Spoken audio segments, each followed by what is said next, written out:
University of Nebraska at Omaha, KYNE-TV presents a live collegiate wrestling duel featuring the second-ranked NCAA Division II and North Central Conference champion UNO Mavericks versus the fourth-rated team in NCAA Division I, Nebraska Cornhuskers. Here with your play-by-play are sportscaster Tori Pantalian and former UNO Wrestling All-American, RJ Nevey.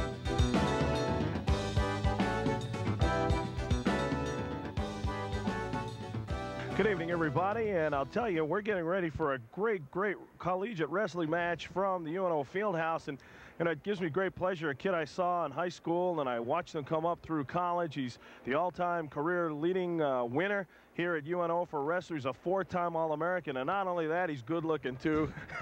RJ, it's good to see you once again. I'm telling you, you've been involved in these UNO-UNL matchups.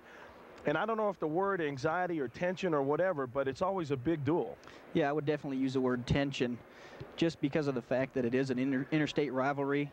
And you're looking at two of the top-ranked schools in the country in each of their respective divisions. What are we looking at tonight, though? What do you think? I'd have to put the odds on Lincoln. Lincoln? Yeah. Well, they're ranked fourth in the nation in Division I, and the UNO Mavericks are ranked second in Division II. And, of course, this always has been a big meet. Mike Denny in his 11th year here at UNO. Tim Newman, who took over for Coach Ferris. They both came from Northern Michigan. He's been there now. Timmy Newman's been down there for 5 years, and there's no doubt that they're both accomplished coaches, and both squads are accomplished wrestling squads. Right. Tim Newman's in his 5th year down at Lincoln, and I think, without a doubt, I haven't even seen this team yet, and it's obvious that they have the best Nebraska team possibly ever. Well, what about the changes in weight classes? We talked a little bit about that, and I asked you, I said, when you move up, can that hurt you as a wrestler moving up? As far as moving up from jumping from weight class to weight class during the season, I say yes, it can. It can slow you down a little bit, adding the weight, but it can also help you because you're not cutting the weight, you're not losing your strength. So in this case, a situation, do you think, what do you think would make the difference, strength or technique when you go up in weight? That's a tough call. I would say technique. Probably. Technique would win out over strength. Okay, we're going to get ready for the introduction of the wrestlers in this match. As we told you, the Huskers, of course, getting ready for their Big 8 conference meet. And that's not a very easy meet to be involved in, of course, with Iowa State, Oklahoma State, and Oklahoma. Then the Mavericks are getting ready to take on Central Oklahoma State Saturday after this, and then they have 2 weeks off before North Central Conference meet up in Fargo. Okay. We're getting ready to meet the wrestlers in tonight's matchup. For Nebraska, 118, a senior out of Cheyenne, Wyoming, Jimmy Sanchez. He's 10-6. He'll be opposite Ted Nelson for UNO, a junior out of Wichita, Kansas, who's 18-6-1. At 126, actually moving up, John Buxton, the senior from Spearfish, South Dakota, 22-11-2. His opposite number for the Mavericks will be Ronnie Higdon, who's a senior from Amarillo, Texas. Higdon at 26-8-1. At 134 pounds for the University of Nebraska, freshman for Osseo, Minnesota, is Dave Drogemuller. He'll be opposite Mark Passer, a former UNL wrestler.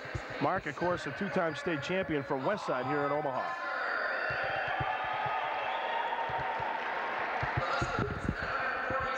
Well, let's see what happens at 142.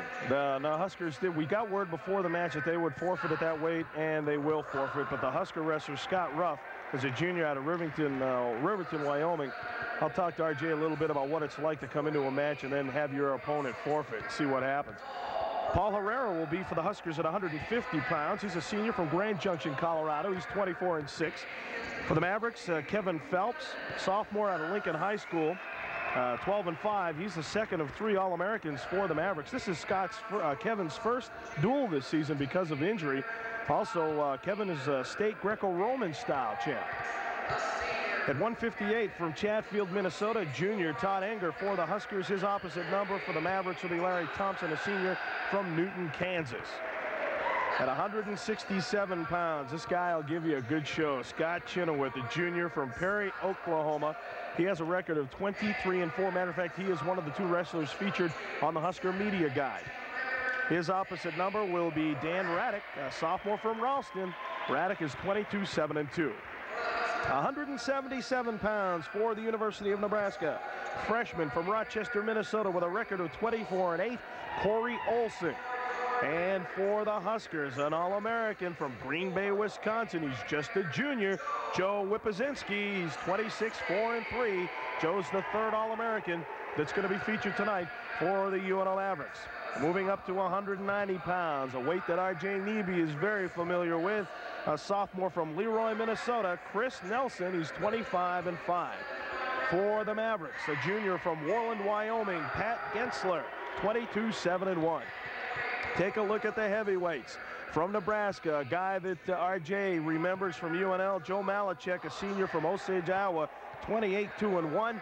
His opposite number for the Mavericks, Dan Carrick, is just a freshman from Aurora, Nebraska. The coaches, of course, we mentioned them. Tim Newman in his 5th season at UNL. He's sitting at 63-29-4 coming into this duel, while Mike Denny, coach at UNO for 11 seasons, he is 108-49-5 coming into this duel. The Mavericks on the year 11-0-1, ranked 2nd in Division II. The Huskers 15-3-1, ranked 4th in Division I. And they're already out on the mat. We're not going to have too much time before this thing starts. Nelson for the Mavericks, he is in the black.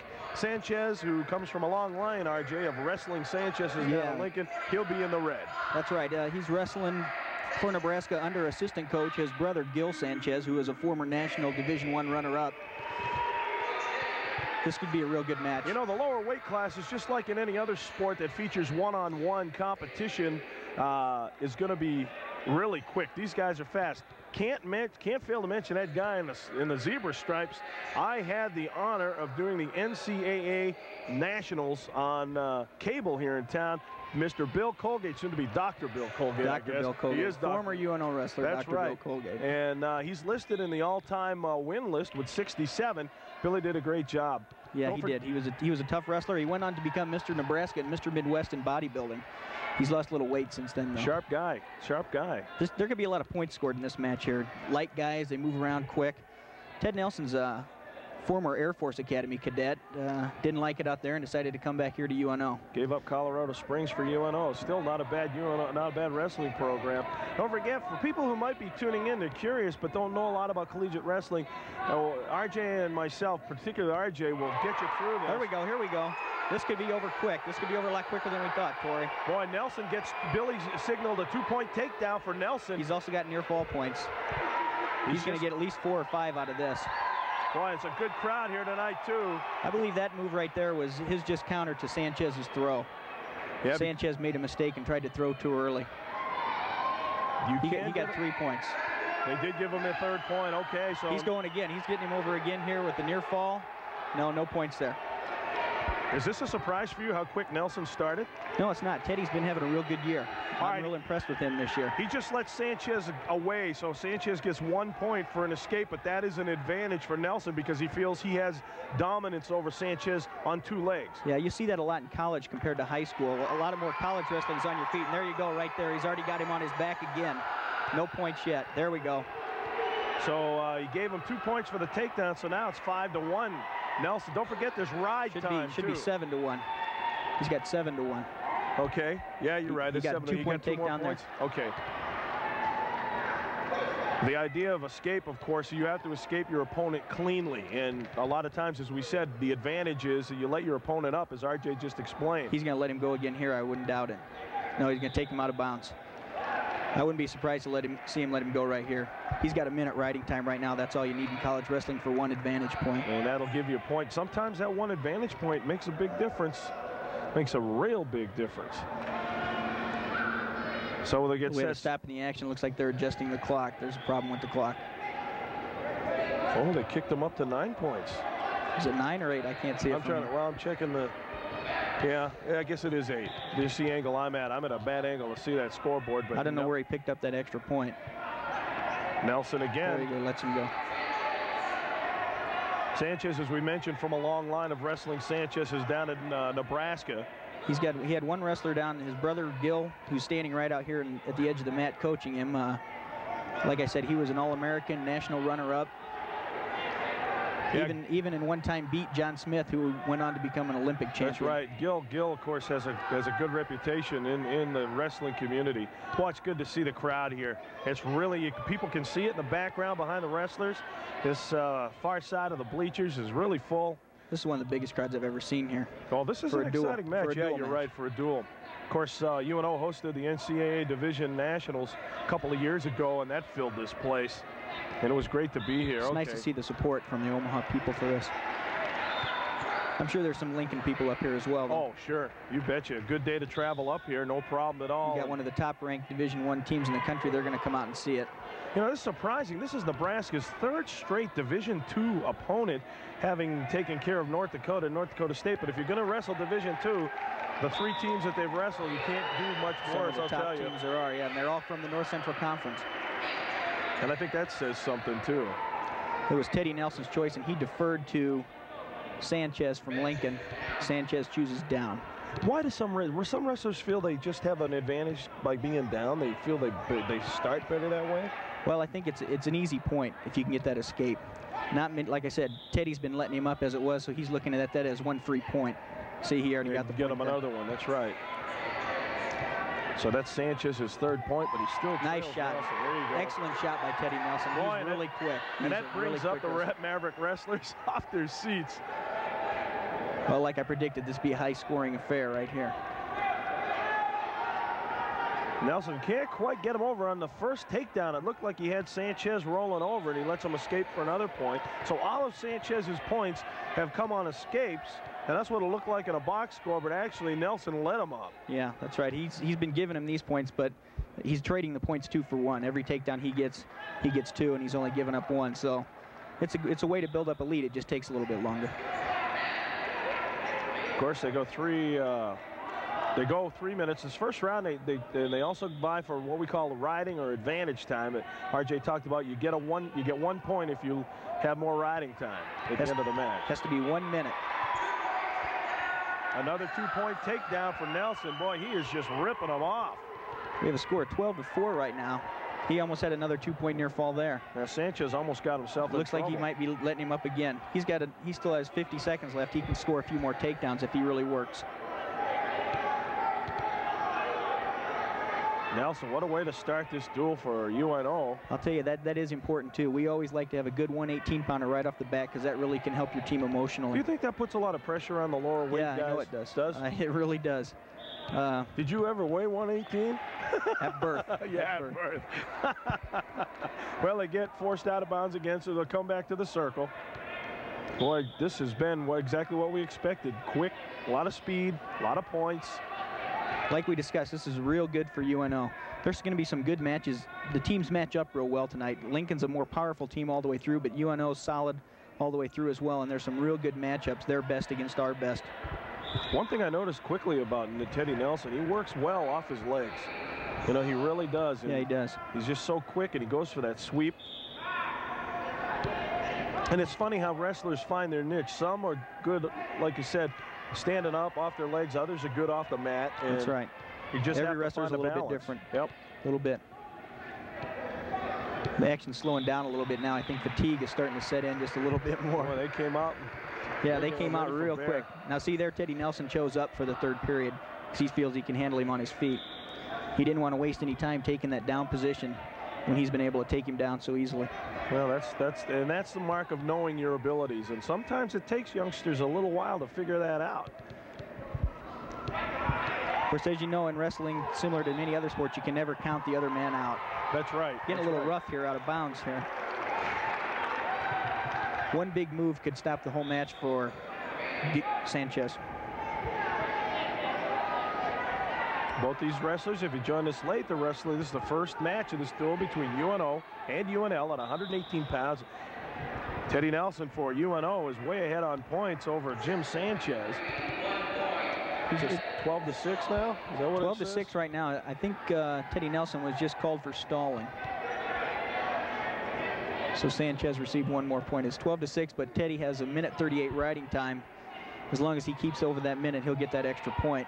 Now, stalling as they fight, let's see if they're going to go out of bounds. They do, and they're going to have to start again.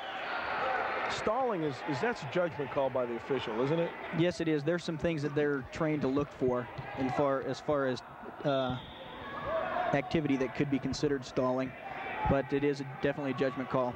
Now that hurts UNO because it appeared as if Teddy was going to try to work up a major decision, an 8-point lead or more. And now it's going to be a lot tougher for him to get that lead. Yeah, and that's something else we'll have to try to discuss about the major decision and how many points the team gets for that when we have time. But yeah, he did. He gave up the 2 points. He's looked like I said early. Fatigue has set in on Teddy Nelson. He's getting a little tired here. I know he cuts a little bit of weight. And reversal. We got a reversal here. Yep. He needs these back points right here. Nope, he's not going to get them. And by getting out that soon, he was able to keep his riding time. And while Sanchez was on top, he was wearing down Teddy's riding time, but Teddy reversed him in time. 2-point reversal. The reason he had 25 seconds left, and he let him go just to get that extra point for that major decision. Right. If he can get one more takedown here, they'll get that major decision, which would be 14 points rather than 3. Well, what a way to start, huh? He could get it here. It looks like he's going to get it. Whoa, almost, he's got him on his back. I thought maybe you'd put him down. The reason he hasn't got the points yet is, as you can see, Sanchez is still locked in there around his legs. Doesn't look like he's going to get it. 2 seconds. Nonetheless, a good matchup for the UNL Mavericks. I know Ted feels a little frustrated. I don't think he's too frustrated. He got a big win right off the start. He sure did. As he goes over and he acknowledges Coach Tim Newman of Nebraska as we get ready for the 126 matchup between Ron Higdon of UNO and John Buxton of UNL. Major decision, you said, is worth 14 points. 4 points, as opposed to just a regular 3 for winning a match. That's right, and a pin or a technical fall is worth 6. And that all goes to the team total. So Nebraska, Teddy Nelson for UNO wins it 15-9. So that's not enough for a major decision. So right now the team totals read the Mavericks 3 and the Huskers nothing. That's a good lead to have. I was looking forward to a real good matchup here between Jason Kelber from Nebraska, but he decided to sit out tonight. He's the #1 ranked wrestler in the country. Yeah, that's too bad. I think the fans would have really enjoyed seeing him. 126 pounds, Higdon and Buxton.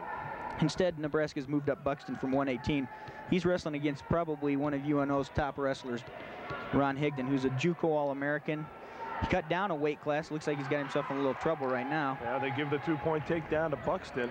I saw a magazine the other day had him ranked at 142, and he's wrestling 126, so he's dropped 2 weight classes. Well, Higdon is one of those guys.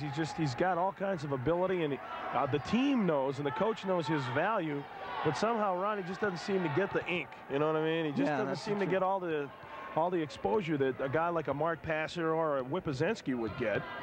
Ronnie's an explosive wrestler. He'll come up with some moves that you don't know where he gets them from, but he dumps these guys on his back real quick and scores a quick 5 points. Like this position right here, Ronnie tends to like. He likes to let guys in on his legs. He has a move called a cutback, where he'll let that guy in on a single leg takedown and then cut him back and put him on his back. Okay, Coach Timmy Newman going over to the scorer's table. He called official Bill Colgate over. I believe there's a problem with the riding time. There shouldn't be any riding time, and it is showing. Oh, there is riding time. That's right. I'm sorry. Maybe that's what they were discussing. I don't know. But anyway, they never gave Ronnie Higdon an escape there. So Higdon starts down. Buxton up top. Let's see, immediately Buxton can get to his feet. Looks like Buxton could be a real tough rider in this match. That could pose a problem for Ronnie Higdon. He doesn't want to spend a lot of time down on the mat with him. He'll want to spend as much time as possible on his feet. There, he got the point. A free and clear escape, and that's how you get the point. I'd like to say on that one, though, Higdon earned that escape. Yeah, he definitely earned it. He wasn't released there. These guys seem pretty evenly matched, RJ. Yeah, they do. 118 and 126 is really, some weight classes may seem like there's a big difference in weight, but between 118 and 126, the guys are usually pretty comparable in size. So I don't think Buxton moving up has hurt him at all. And plus, again, like we're looking at one guy that's moved up and one guy that's cut down a lot of weight, so that's going to even them out. We're in a situation now that a lot of times you'll see stall. Well, not so much now, but before when they were both down on the mat, only because they get locked in the situation, and neither wrestler's going to give because balance and fulcrum and all that stuff comes into play. And if you move just slightly, you could end up on your back. And of course, that's what you want to deny in this sport. But a lot of times they'll call a stalemate in that position. If there's no action, they'll bring them back up to their feet.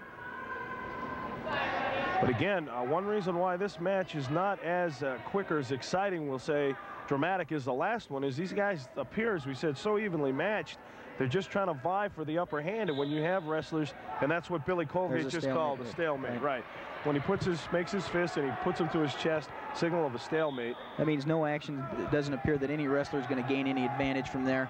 So they want to start them out and open them up and get a little more action. Right, I had used the word stall. I meant stalemate earlier. And there is a difference, because if you get warned about stalling, you can lose points. Right, stalemate doesn't hurt either wrestler. Not as many points being scored in this match as I had expected either. Like I said, Ronnie Higdon does score a lot of points. Right. This guy's been able to hold him out real well. Buxton's got a lot of wins for a freshman, 22 wins this year. Well, I guess the way college sports have gone now, it's real important, especially in an individual sport like wrestling, for a freshman to do well. He needs to get a lot of action in there. Well, what I did coming into college was I redshirted right out of high school, so I still had 4 years of action after that, and that did me a lot of good. UNO has been trying to do that with as many guys as possible. They have been recruiting a lot of junior college wrestlers, so they've only got 2 years left here. Ronnie Higdon is a junior college wrestler from Garden City, Kansas. He's originally from Amarillo, Texas. Texas isn't known as one of the powerhouses of wrestling. Not quite like this area. Yeah. We just had a 1-point escape. We've got a potentially dangerous situation here on Ronnie's knee. And they will call that. If there is a situation, a hold or a move that could be potentially dangerous, the official will stop right there and they'll reset. But yeah, because he's working on that knee. Yeah, it's no use to let a guy get hurt out here where he can't continue, or especially to put him out for the rest of the season. You don't want to see that. Yeah, because this is what this is about. It's about competition, not injuries. And it's tough enough. This sport, the occupational hazard is injury. You'll see a lot of, we haven't seen it yet, but bloody noses is a common occurrence. There's a lot of injuries, a lot of shoulder injuries and knee injuries also in wrestling. If Ronnie can get his leg hooked in here, he'll get a 2-point takedown. Looks like they may end up going out of bounds, though. Well, they seem to be still no points. A little bit right there. There's a 2-point takedown. They did give it to him. Well, they waited for him to get control, and that puts him in the lead, 4-2 over Buxton. We have about 40 seconds left. I wouldn't be surprised to see Ron Higdon ride him out and to delete that riding time that Buxton has, since he hasn't been able to take him down real easily. And if this match continues to go the way it has been, that riding time point, the advantage time point, as you see the score now, Ronnie Higdon with a 2-point lead. That riding time point could come into big play. And I tell you, I've seen it a lot of times where that 1 point will make a difference. Quick start there right off the whistle. Ronnie Higdon likes to use the technique called using the legs. That you put their legs in, tangled into the other wrestlers to control him. Well, there's so many games within the game. You know, your move, his counter, your counter to his counter, plus the time, plus the fact you're trying to match strength against strength, and you're matching the clock. And I mean, when you think about it, there's a lot going on out wrestling's there. Like no other sport, because there's so many factors to contend with. Not only are you out there trying to do your stuff, you've got to counter what he's doing. Think about what he's doing. Think about what you're doing. You got to watch your weight. There's a lot of things that come into play in wrestling. And not get lost in, try not to get lost in it all. It's a very disciplining sport, though. Ronnie needs to keep that hand locked in there to avoid giving Buxton the escape with 1 second. There's a buzzer. No points. So the period's over, but Higdon leading 4-2. This is a lot closer match than I expected. Buxton's giving him a real good match.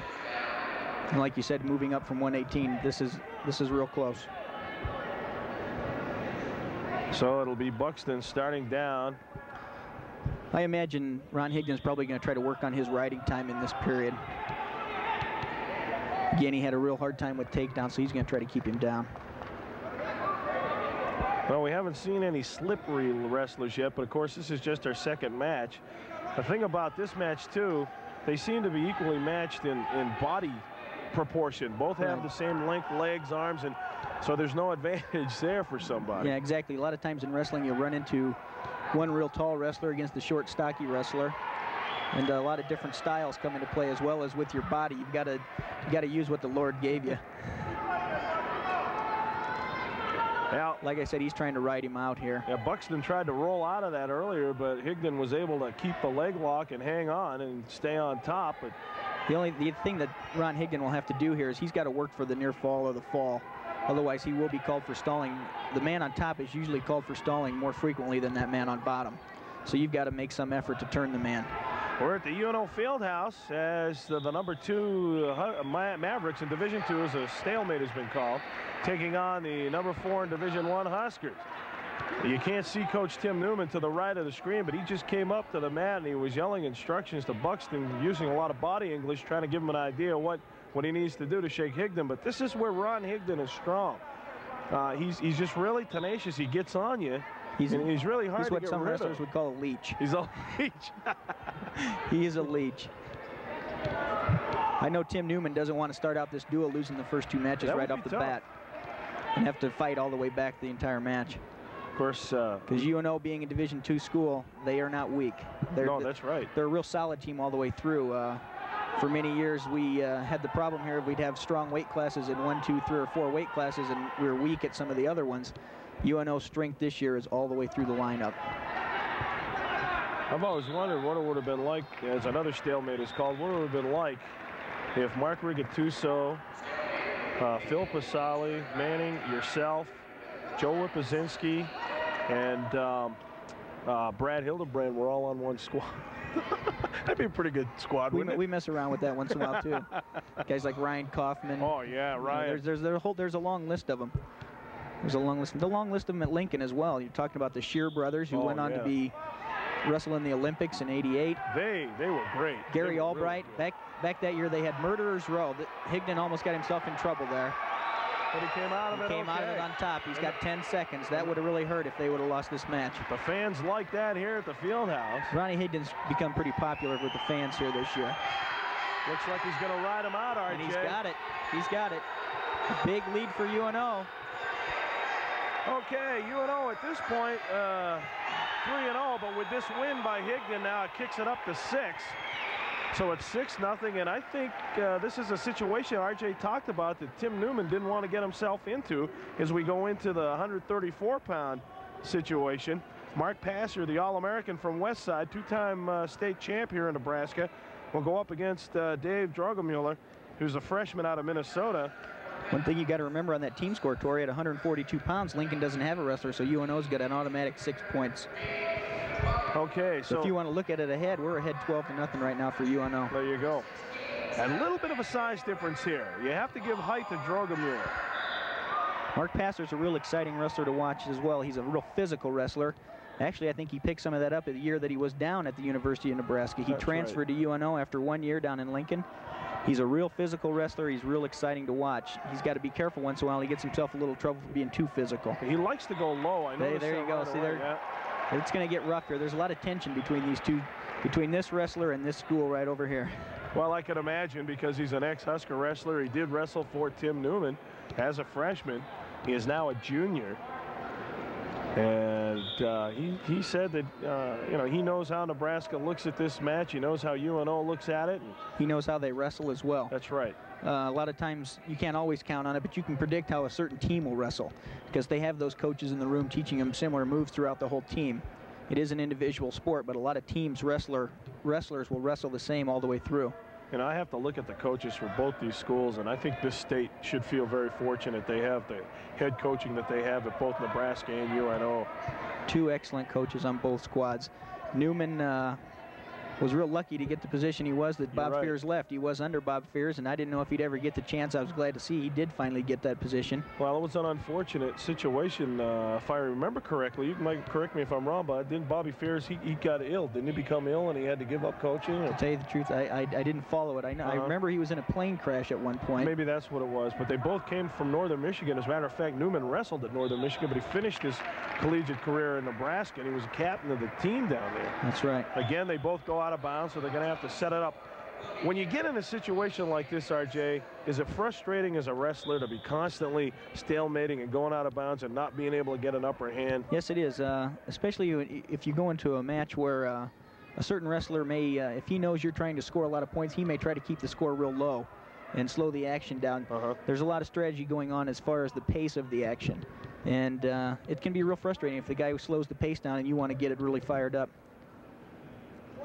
Let's see, there we got a warning for both wrestlers for stalling. That's just because I think referee Billy Colgate's just trying to get a little action out of both of them.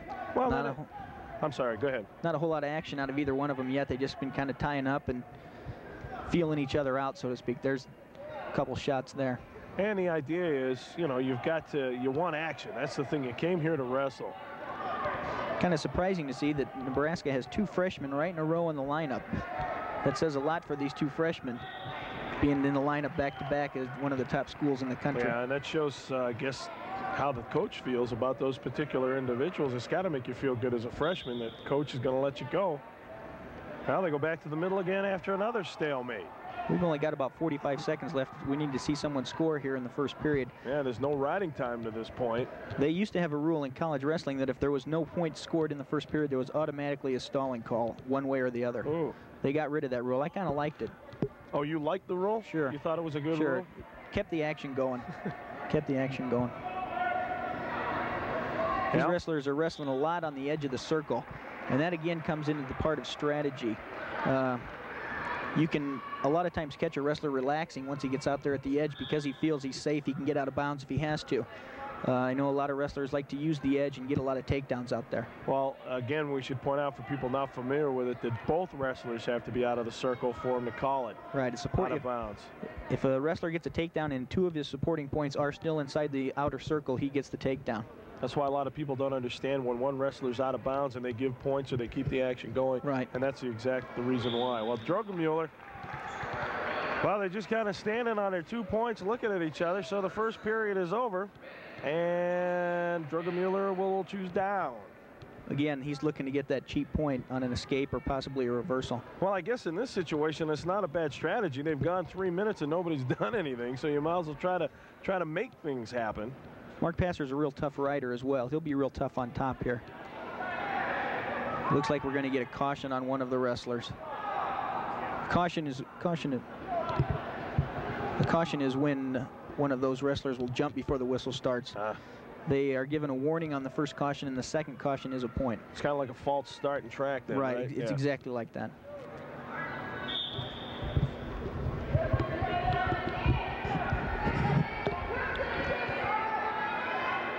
Okay, we've started the second period.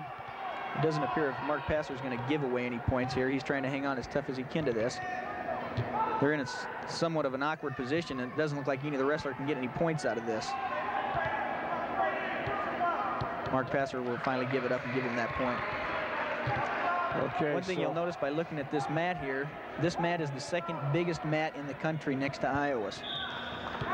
The normal mat is about 3 feet smaller in diameter, 3 to 6 feet smaller, so you can't run a whole lot of places on this mat. You can't get out of bounds, so to speak, because there's a long ways to go. And it makes you have to wrestle. That's right. And that's what it's all about, as we've said before. Well, Drogemuller with a 1-point lead on the escape. Mark Passer built up 23 seconds of riding time. That's not going to help him yet, but that could add up in the end. Could make the difference. I've seen a lot of matches where it comes down to 1 or 2 seconds of riding time making the difference. You bet. And we can't emphasize that ride time enough. I guess the official term is advantage time, but in the wrestling community, everybody knows it as ride time. I know Mark Passer likes to wrestle Lincoln. I think there's a little animosity somewhere in there. I'm not going to say which way it comes from. Sure. There's a little bit there. He probably gets a little fired up for it. And I don't think, when you say like animosity, I don't think that's necessarily a bad thing in sport. You've got to have something's got to get your adrenaline going. Although you saw a little bit of afterward a little shenanigans there. That's got to work on the psyche of a wrestler too. Yeah, some wrestlers don't. I'm not condemning myself of any practice like that, of course. Oh, of course not. No. Some of them like to play a few mental games. Well, you had to know what you were doing. 4-time All-American, national Division II champ, and man, I mean, you just don't get there by being a cupcake. You got to earn it. You did.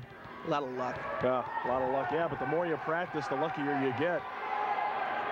Well, again, we're kind of in the situation where... This is a good opportunity right here for Mark Passer to score some points. He's got him in a front headlock position.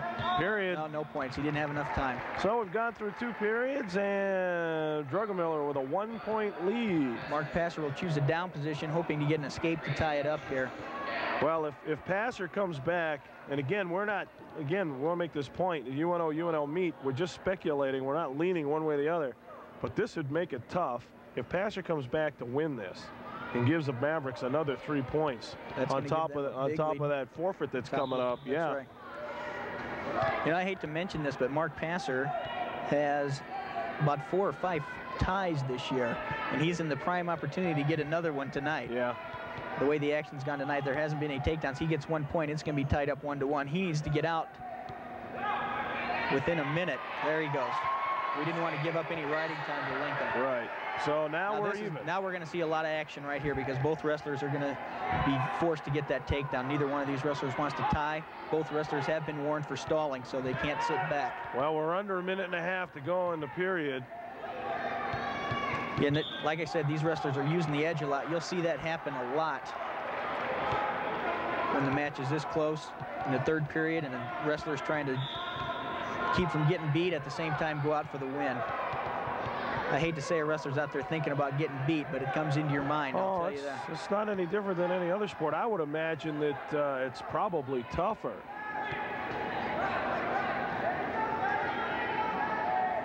Not a whole lot of action on the feet by either one of these wrestlers so far tonight. What they need to do is clear their opponent, set him up a little bit, so he can get underneath that guy's arms. Mark Passer went for a throw there. I think he probably knew he was at the edge and he wasn't in any danger. But he figured he better go. Well, he's kind of just getting up a little slow over here on the edge. Well, we've got 54 seconds left. And this the 3rd period of this match at 134 between Mark Passer of UNO. We got the score 2-1.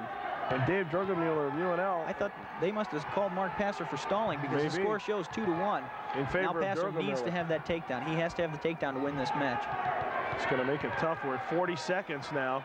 Now as long as Drugemiller stays active, he's got the match. Yeah, that's all he has to do. Passer hasn't been able to take Drugemiller down yet. And he's still going forward. He's keeping the action in his favor. He's staying on the offensive. Therefore, referee Bill Colgate will not call him for stalling. Now we've got another out of bounds. A stalemate. Of course, you never know. We got a hometown ref here. Ooh. I didn't say that. No, I know. Well, now, this is tough. Yeah, Billy Colgate would never do that. I didn't He's probably see the most honest referee I've seen. He's probably one of the better referees in the Omaha area. Well, he definitely is experienced in the sport. He knows what's going on. A Passer now. We have 13 seconds left. He needs to get some points here. It doesn't look like it's going to happen. This is going to be a big win for Nebraska. Big win for Drugemiller. They're going to be real happy. I know they like to beat guys that leave their school.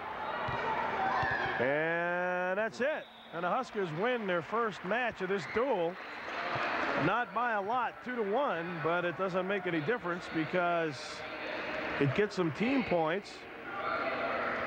And that'll give them... One thing that's going to slow their momentum down a little bit, though, is giving up this forfeit. I wouldn't say it's in fate giving UNO momentum, but it will slow Lincoln down a little bit after that big win for them. Well, there you see after the first 3 matches. Here comes Scott Ruff out to pick up the forfeit win. He still has to go out on the mat and accept it from the referee. Right. Scott Ruff's a JUCO All-American as well. He won first in the national JUCO tournament, junior college that is, and second is other year. Okay, we're going to move as the Huskers forfeit at 142, so Scott Ruff, as we said, comes out and gets the win. Now we're moving to 150. Paul Herrera, senior from Grand Junction, Colorado for the Huskers, and Kevin Phelps, sophomore out of Lincoln High. He's an All-American. As we mentioned before, this is Kevin's first duel of the season. He's been fighting injury all year. Yeah, he's been fighting injury all year, and for a while I thought he might redshirt this year, but apparently he already has redshirted. And he's behind a few tough wrestlers at this point in Scott Ruff and Larry Thompson. I'm not sure what weight class Kevin wants to wrestle yet this year, 142 or 150. He's usually a 142-pounder. He's a thrower. Like you said, he's a Greco-Roman wrestler. Likes to use a lot of throws, but he's up against a tough opponent here, a senior. With a real good record of 24-6. Paul Herrera was out last year with a knee surgery. Prior to that, he was a 2-time junior college national champion. So he's no slouch. And Herrera immediately went after that leg. working on Phelps's leg, trying to get him. Well, Billy Colgate does signal 2-point takedown for Herrera. What you're going to see here, being that Kevin Phelps is a Greco-Roman wrestler, Greco-Roman meaning upper body style, he doesn't like a lot of guys shooting in on his legs. If Paul Herrera continues to do that, Kevin could have some problems with that. Kevin likes to stay more in the upper body and throwing style of wrestling. Let's go back to 142 quickly. I made mention of this earlier. Scott Ruff wins by forfeit. What's it like to get ready for a duel and then have your opponent not go? You usually know a little bit ahead of time, so it's not too bad. Usually you'll know early in the day. Still have to make weight. That's the worst part of it. Yeah, Still have to make weight to pick up the victory. You know, it's an easy win. I can't complain about getting a forfeit. Guys usually like to have the action, depending on how they feel. You know. Sure. Now that was a good escape. Real good work there. Yeah. He set it up by attempting a reversal, and Herrera had to loosen his grip a little bit, and Kevin came out with the stand-up. And Herrera just called timeout. They start the injury clock, and that's something. I don't know, RJ. Why don't you talk to us a little bit about the injury clock, the injury time, and how that works? Injury timeout. Each wrestler has 2 minutes per match for an injury timeout, and that is cumulative. So if he gets hurt now and he uses 30 seconds, he's down to 1:30. So the next time all he has left is 1:30. That way, I don't think he was really injured there. I think he must have a prior injury on his hand. I see it's taped up. It looks like the tape just came off. One thing about injury time, you do not use your injury time for bleeding. If you had a bloody nose, your injury time does not wear down. Good point to make. You know, it's funny, the difference in the two wrestlers, you know, as they both go out of bounds, at this point, Herrera... More extracurricular activity over there. This is, like I said, there's a little tension here tonight. A little tension between everybody. But Herrera seems to be a little more relaxed than Kevin does, and I can understand why Phelps would be a little anxious, as this is his first duel. And it's a big one. It's probably UNO's one of their biggest of the year. But Herrera really seems to be smooth. It's a big duel for Lincoln as well. Again, the rivalry and... Oh, and you don't want to lose to a Division II school. No. You just don't want to. That's right. Not in the position they're in right now. Yeah, they're in a good shot. I'm sure they want to hang on to that ranking of 4th in the nation. You know, they tied the #1 school a couple weeks ago up in Virginia at the Virginia duels, Oklahoma State. They tied them, and there was some controversy as far as the tournament up there, who advanced, and the judges decided in favor of Oklahoma State. I know Lincoln was a little upset about that. Tim Newman, I'm sure, was real upset. Yeah, he probably didn't like that at all. I've seen him upset a few times. I wouldn't want to be around. Looks like they're going out of bounds, and they do, so we'll have to bring them back to the middle of the mat. 31 seconds remaining in this period. There you see the score. Herrera at this point with what I would consider at this point a commanding lead, RJ, because Kevin Phelps hasn't shown us his ability to move quite just yet. And he got the 1 point on the escape. He's still only down by 3 points, so I wouldn't count him out yet. But yeah, Herrera has been real aggressive and real successful in all of his attacks. Again, both of his takedowns were off leg shots. And that's something that you mentioned. Whoa, there's a good move. He could get big points right here. He got him in a... Oh. If he gets him in a headlock, he's going to get back points. Boy, this would be a big win if he could put him away right here with a fall. Well, he got a big win. He's going to get it. I think he's going to get it. He's got 5 seconds left. He wants that near fall. Herrera, that shows ran out of time. How quickly everything can change. Ran out of time. We're going to have a penalty point right there, I believe. He reached up and grabbed Kevin Phelps in the face. Yes, it is. 1 technical point for grabbing it in the face. He did. Well, it looked like he got poked in the eye. Yeah. Big move for Kevin Phelps. That gives him a 7-4 lead. 2 minutes ago, you were telling me that he had a commanding lead for Herrera. That's right. That's right. I told you, never count a man out. You told me never count a man out. Count out. Maybe I jinxed Herrera, and obviously I didn't mean to do that, but that's quickly how things turn around. I'm going to let him know that after this match is over. There you go. Too. Thanks. Buy me a ticket out of town, will you? No, but how quickly we saw that turnaround. And what a move by Kevin Phelps. And then it just happened so quick. Yeah, he ended up in a position there that he's real comfortable with. He likes to use the headlock from his feet a lot and end up in that position. So he knew exactly where he was at and what he was going for. Well, this final 2 minutes could be tough because Phelps was a little upset on the penalty call. And what happened was, with the noise that was being made by the crowd, I don't think either wrestler heard the buzzer at the end of the period. Billy Colgate got in to tell him that was it, and when Phelps got to go up, Herrera's finger got stuck in his eye, and at this point it didn't look to me as if it was intentional, but The penalty point was called. Again, the tension between these two teams is there. So Herrera will be on the bottom, and Phelps in that flurry, Phelps got a 2-point reversal, 3-point near fall, and 1 point for the penalty point. And then Herrera got it back with the escape, so it's now 7-5. We're in the final period, under 1:50 to go. So this is where, as the leading wrestler, you have to be careful you don't get stuck and called for stalling. You want to stay aggressive. Stay aggressive, stay moving forward. That's a big key as far as being called for stalling. If you're moving backwards, you're going to get called more frequently. But if you continue to go into your opponent, you're going to be all right. Herrera, there again, look at that. He pulled him back. He's trying to pull him back into the center to get his 2 points. Phelps is again trying to get out of bounds. He knows he's in a little bit of trouble here. Herrera was doing a real good job, but it looks like he might be in trouble now. If one of his knees goes out, Billy Colgate caught his knee right on the line. Good call. Real good call. You know, one thing I noticed about Billy Colgate, he's real active as an official, too. Yes, he gets right in there. Maybe that's still because he's a former wrestler. That's right. He's still in good shape. He can move around quite a bit. He's a real good official. As a matter of fact, I believe he got Official of the Year for Nebraska high schools a year or two ago. That's great. Especially for a young official like that. He's only been doing it probably 5 years. Yeah, that just shows you a little bit of his ability, too. And he became a doctor, and the guy's got it all together. Another stop in the action. Kevin Phelps' shoe became untied there. I'll tell you one thing, as far as Herrera being on his back right there at the end of that period, that can really wear on you. I know the few times that I was put on my back in my career, I didn't like being down there very long because it takes about twice the energy to get out of there as you're standing up. Right, and of course that's the taboo in wrestling. Nobody wants to be on their back because not only can no one wants to look at the lights. That's right. And not only can you get pinned, but you've heard us talk about something called near fall points. So they don't necessarily have to have both shoulders down on the mat. If it looks like you're in control and you're getting there, you can get points for that. So there's so many things to think about. Well, you know, and they're big points. You know, in 15 seconds he got 5 points. So yeah, that was a real big move for us. 7-5. I keep saying us because of my UNO background. Right, I understand. Of course, I have no bias tonight.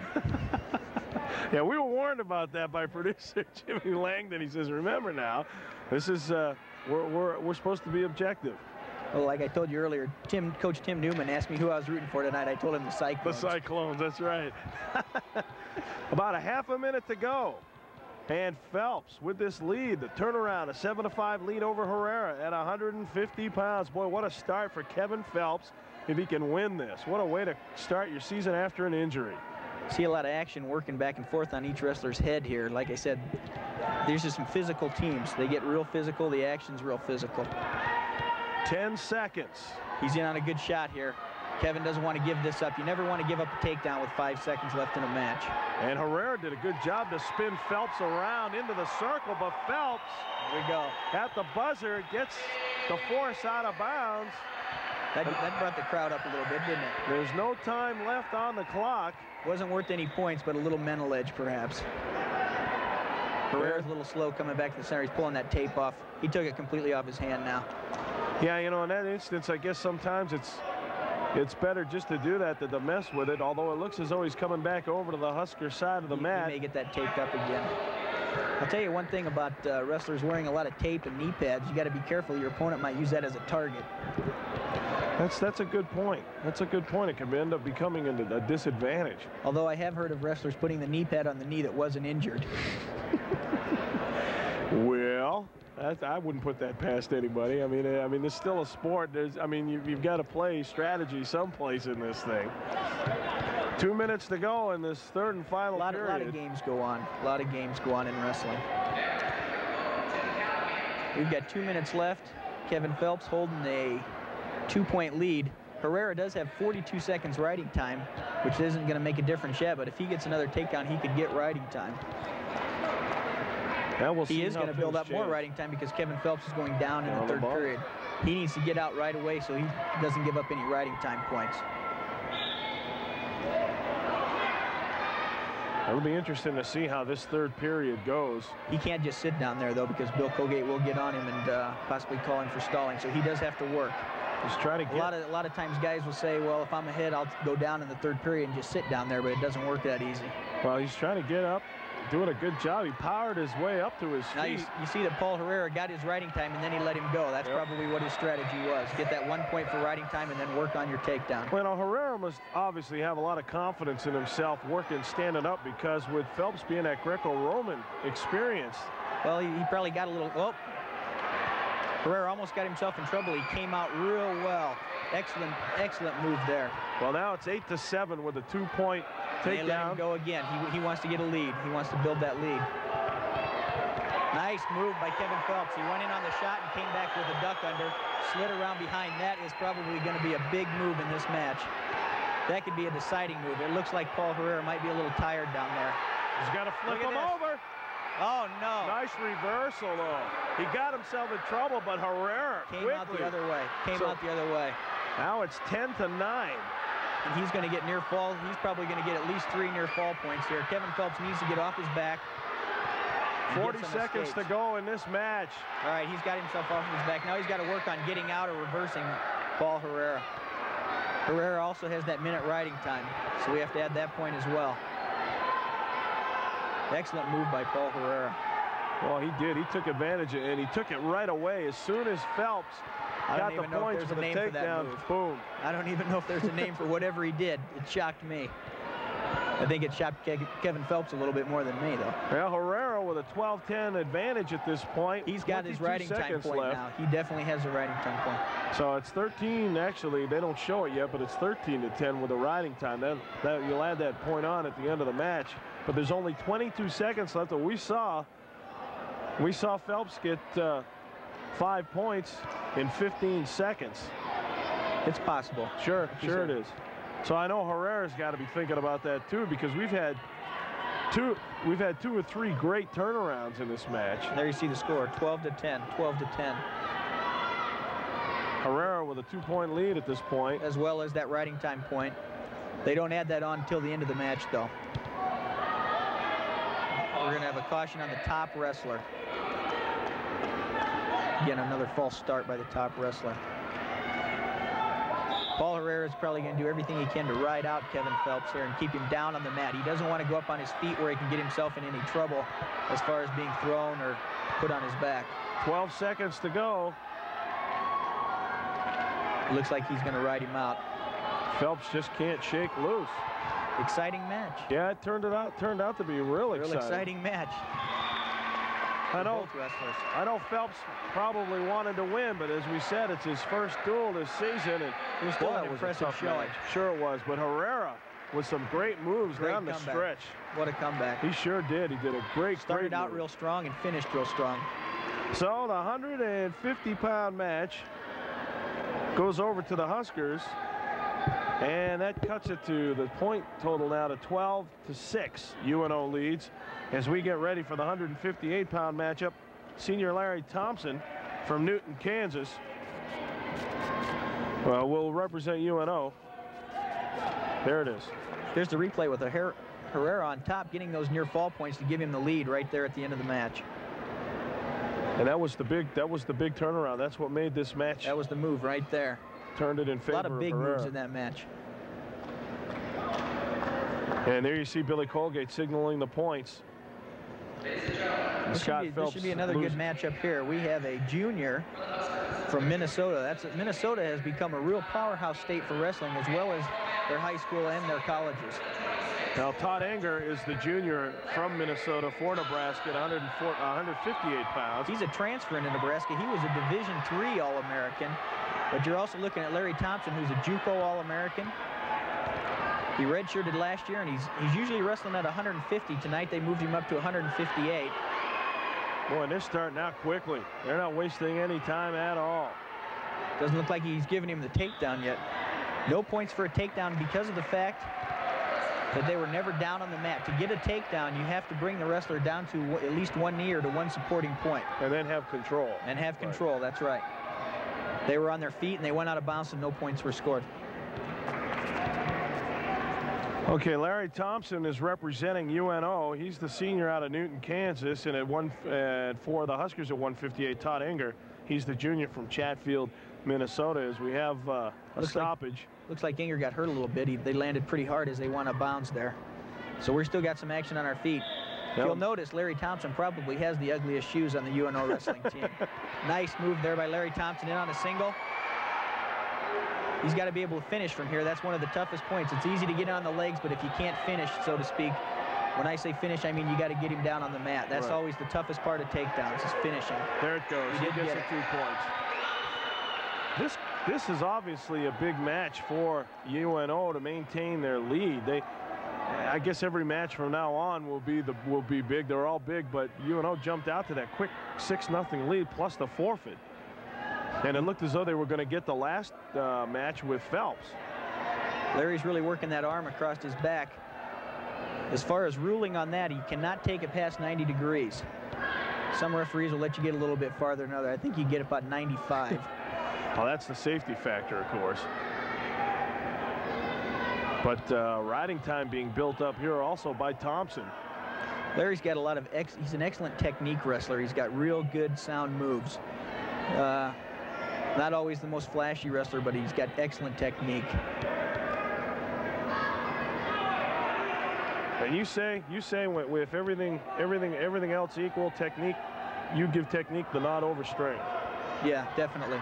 Always I would give it over strength. Heart is a different story. Heart can always beat technique. 1 point escape for Anger, so it's now 2-1. It looked like Larry Thompson got his 1 minute of riding time and he let the guy go. So we'll that go 1 minute's probably not going to hold up through the whole match. Yeah, but it's nice. He's got a good amount built up. Just missed that the leg attempt. It looks like there's going to be a lot of action in this match as well. Larry Thompson likes to take a lot of shots. There he's in on it again. Oh, took out a cameraman on the other side there. But there was nothing gained or lost there except maybe a little bit of time. I think you'll notice that the majority of the throws being made in this match are going to be towards the edge, just because of the fact that if a wrestler feels he's going with a throw and he gets himself in trouble, he can try to get out of bounds. It's a little bit safer there. Cut your risk a little bit. Nice to see a lot of participants in other sports here supporting their team. You look around, you see some familiar faces, at least from the UNO campus side, of course. Football players, I see some basketball players. This is a big match. A lot of people come out to see this one. There you go, Thompson with that 1 point lead. He's in on another single there. If he can finish here, like I said, the finish is the important part. Oh, did he almost had him? He had the finish, and looked like Inger slid through a little bit. It looks like he's coming around to get it anyhow. Oh, nice move by Anger with that leg lock. Well, he's trying to put Larry Thompson over on his back with the move. They ran out of time. No points scored there. So the period's over, but Thompson with 1 minute 3 seconds of advantage time, ride time. So he's got the minute that he needs, the minimum of a minute, and he leads on the scoreboard 2-1. With Thompson having that. Got 2 points for the takedown, and then Inger got the 1 point for the escape. Inger chose down here in the third period again. Like I said, majority of wrestlers like to choose that down position, and unless you're wrestling against a guy that you know is a real tough rider, real tough on top. Now we're even at 2 as Inger gets the escape point. Another shot again. Larry keeps taking that shot off the same action. He snaps the man's head down and goes in on the shot. You can see the extension by Anger. Try to get some balance and maintain some balance. Billy Colgate whistles for a stalemate. They're going to bring him back to the center. But having a good... That picture there, you can tell the size of this mat. It's a lot bigger than all the local high schools. And again, there's a lot more action on a big mat. There's that same shot again. He continues to shoot on that same leg. Now they'll go out of bounds now, and they have to bring it back to the center. I don't think I've seen Inger take a shot yet, so I don't know what type of moves he likes to use. Yeah, because at this point he's just been a defensive wrestler. You'd have to give leg. It looks like he might like to work a little upper body here. Here he's trying to get underneath Larry in the upper body, and there's a nice duck. Oh, yeah. Real nice move. He had Larry backing up.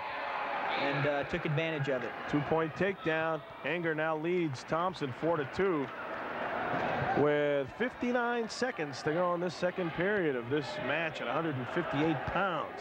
Larry Thompson of UNO, Todd Anger from UNL. And Thompson will be down. Anger's a real long wrestler. He's real tall, long legs. I wouldn't be surprised to see him use those legs when he's on top here as a legger.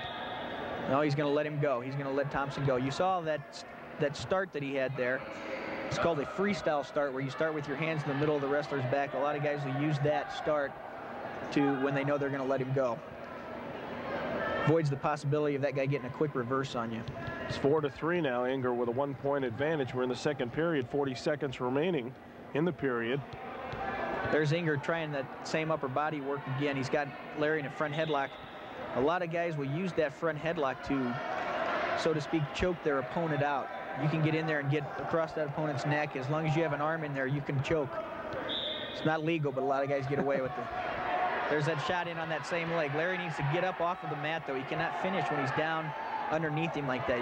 When you take your shots, you don't want to get caught underneath. You want to work up to your feet, just like he is right there.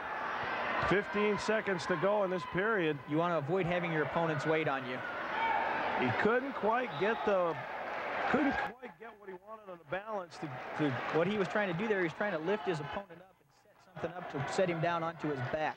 And in the process of doing that, he let go of the leg. That's one advantage of having long legs for Anger. Oh, this is going to hurt. That hurts. That hurts Larry Thompson. Big points for Anger, though. All in the last 6 seconds as time runs out in the period. That's concentration right there. Not letting up at that last second. Anger was able to get that takedown with 6 seconds left. A lot of wrestlers will relax for the last few seconds, and I think that's what happened right there. And there you see Anger with a 3-point advantage at 6-3, and the advantage time is down to a minute. A minute even now for Thompson.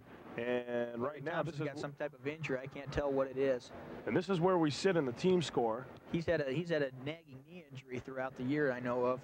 It looks like they're looking at that knee right now. So the injury clock, well, yeah, the injury clock will go. And of course, we're not sure exactly where that is, you know, where it is in time. But Huskers trying to bounce back from losing the first 2 matches. Teddy Nelson beat Jim Sanchez. He decisioned him, and then Ron Higdon, with the decision over John Buxton. But then, in a real even match, real exciting match, Dave Drugemiller he decisioned Mark Passer, and I think that probably, or at this point, would be a turning point in this duel. That has turned it around a little bit for Lincoln. Because if Passer had won that one, that would have put the Huskers in a really big hole. You know, you look around and you see all these wrestlers jumping rope, riding bikes. These guys have to stay loose and stay warm for their upcoming matches. If you'll notice, if you look over on the UNO side, you got Teddy Nelson up there riding the bike with all his sweats on. He's already wrestled tonight. You got a couple other wrestlers working out on the Nebraska side. The reason for that is probably both, I know for a fact UNO is wrestling Saturday, so they've got to make weight again tomorrow. Right. And I'm sure Lincoln probably is wrestling again this weekend too, so they've also got to make weight as well. So these wrestlers came in today, made weight, went out and probably ate something, and now they got to make weight again tomorrow. Incredible. Well, at least you should learn how to take care of your body that way and know how to lose weight and gain it. I don't say they do it in the proper way, though. Oh. Well, the ride time now is under 40 seconds, and we're under a minute and a half in the period. Larry continues to get on that leg. He just hasn't been able to finish. And I think the reason he hasn't been able to finish is because of Anger's height. Anger's been able to keep his feet on the mat. Larry can't get him up off of the mat. And Thompson missed with that sweep again. He's got to be careful not to give up a takedown here off of his takedown. Now with stalemate being called. Good call there. Anger leads 6-4 over Thompson. We have a minute 8 to go in this period. No riding time advantage for either wrestler. So they'll start again from the middle. And now Thompson, as we mentioned, he seems to be able to. There looks like another takedown for Anger. All he's got, if he gets Thompson, there it is, 2 points. As you see, Larry's down on all. He's got 4 points, 4 of his supporting points down on the mat. Therefore, Anger gets that takedown. So that's 2 more points for Anger. It makes it 8-4, and he lets Thompson go for the escape. It's 8-5, but quickly wraps him he's up. getting caught underneath there. Inger's doing a real good job. It looks like Inger looks pretty fresh here. There he goes using that front headlock again. Like I said, possibly choking the opponent out. You can wear an opponent out a lot by cutting his air off. Inger's a real long wrestler. Can work from a good distance. Potentially dangerous. He did give him the takedown though. So it's 10-5 now. Anger. They start the injury clock again. Looks like he's holding his shoulder this time. That's one of the parts. Larry's had a few injuries over the years that once you get started on those injuries, they're hard to beat. Well, I bet. Yeah, I bet, because you're continuing to use that part of your body that's injured. Usually the injury occurs to, you know, an integral part of your body that you use for whatever sport you're in. And you mentioned there's a lot of shoulder injuries in collegiate wrestling. See that right here, a lot of separated shoulders, broken collarbones, quite a bit. Yeah. Just because of the fact that your opponents are really cranking on you quite a bit on your arms and shoulders. Well, I saw everybody's heavyweight, Carlton Hasselrig, get his opponent in the Nationals a couple years ago in a hold, and I'll tell you, I don't know how that guy hung on. That's where heart comes in. Depends on how hard, how badly you want the match. Or Hasselrig had that guy wrapped up, and I thought he was going to tear his head off. See, Tim Newman's walking out here on the mat. And then we get another look at the tail end of it. Tim Newman's over at the table right now questioning how much injury time he has left. If an opponent does run out of, not riding time, but an injury time, I'm sorry, if he runs out of injury time and he can't get up and continue the match, it is a forfeit. So coaches are interested in that. He's got to be, he probably used a good chunk there. So we start again with Anger on top. And a one-point escape. 10-6. Larry's going to have to score a big move here if he wants to win this match. I would think Anger. I think Anger just needs to hold him off. Several times Anger's been in this position, and Thompson hasn't been able to finish him off. Anger did real well in that position as scoring points. Big win for Anger. Big win for Nebraska. So at 158 pounds, it goes to Nebraska. So now that cuts the Husker team lead to 3 points, makes it 12-9. And this is where Nebraska wants to be at this point, because here comes, they got the momentum, and here comes probably one of the best wrestlers on their team, and Scott Chenoweth. He's a junior from Perry, Oklahoma. He was a 3-time state champion in Oklahoma, another hotbed for wrestling. He's currently ranked, I believe he's 4th in the nation. He's going to be going up against Dan Raddick, a sophomore from Ralston. Raddick redshirted last year. No, he started last year as well. He did not. He hasn't redshirted yet. I think he's about due for a redshirt year, do him a little bit of good. He's wrestling real well, but a redshirt year would give him a little more time to mature and gain some more strength and size. He's a real big 67-pounder. I know that. Well, this is what I was going to say. Now we're going to see 2 physically different wrestlers in the same weight class. A guy that's wide, short, whereas Raddick is long. He definitely has the advantage in the leg length, but we'll see how that could be a disadvantage where the smaller Chenoweth might be able to work his inside game and get down low and wrap up on those legs. Chenoweth looks like he's put on a little bit of muscle in the last few years. He probably has a little bit of a harder time making weight now than he used to, but he has gained a lot more muscle. Yeah, it reminds me of the Cher boys, just the way he's built right now. Yeah, they were real stocky as well. Raddick, as far as his ability, he's I wouldn't say he's got the best technique in the world, but he's a real go-getter. He's got a real good attitude, and he wins a lot of matches. He's a winner. Well, I can see why constant attack and aggressiveness would really drive your opponent nuts, because you don't give him a second to breathe. You're constantly at him. Yeah, that's one technique. If you ever watched University of Iowa wrestle, they're obviously one of the better schools in wrestling. They're constantly moving forward. They never give their opponent a chance to relax or breathe. And I've seen a lot of their wrestlers stall opponents out. By stalling them out, I mean their opponent gets called for stalling 5 times and he's finally disqualified. Chenoweth is in on a single leg here. He's got it up real high. Well, and he just pulled him back into the circle, too. Nice trip there. Well, Raddick goes down, and quickly he's behind Chenoweth 2-0 on that 2-point takedown, and now Scott in a position. Chenoweth was an All-American last year as well at 167 pounds. He's another, you can see here, by the way, he's got that arm pulled back. He's in a physical, aggressive wrestling. Now they're going to call a potentially dangerous move or hold, and so they'll go back to the middle. But Chenoweth already quickly getting the advantage as far as the scoreboard goes with the 2-point takedown. And he'll be the up wrestler here. Chenoweth is only a junior. I'm sure he's a redshirt junior. He's been around for a long time. I remember him back when I was wrestling, so he's got a lot of experience. He's been starting for him ever since I believe he was a freshman. Well, there's no question he's a talented wrestler. You get the rankings, and he's gone up against some of the best, and you can see it here how aggressive he is. He looks real relaxed too. He doesn't look tense. Radek, being the younger wrestler, may be feeling a little bit more pressure than Chenoweth here. Chenoweth comes in here knowing he's the number 4 ranked wrestler in the country, and a little more confidence. Radek, on the other hand, a little more pressure on him. Chenoweth with a 2-1 lead as Radek picked up the 1 point on the escape, but as RJ just mentioned, Chenoweth seeming like he's really smooth. He's got all cylinders going, just nice and relaxed. Yeah, he looks in control. Of course, you can also look at it in the sense that Dan Radek has nothing to lose in this match. Very true. I remember when I wrestled, a lot of times you had to watch out for some freshmen and sophomores because they came out gung-ho to beat the All-Americans, and weren't expecting it, catch you off guard. So they both move out of bounds. Billy Colgate blows the whistle. We'll set it up again. Tim Newman up, giving instructions to Chenoweth. Mike Denny tentatively. Chenoweth in on another single leg.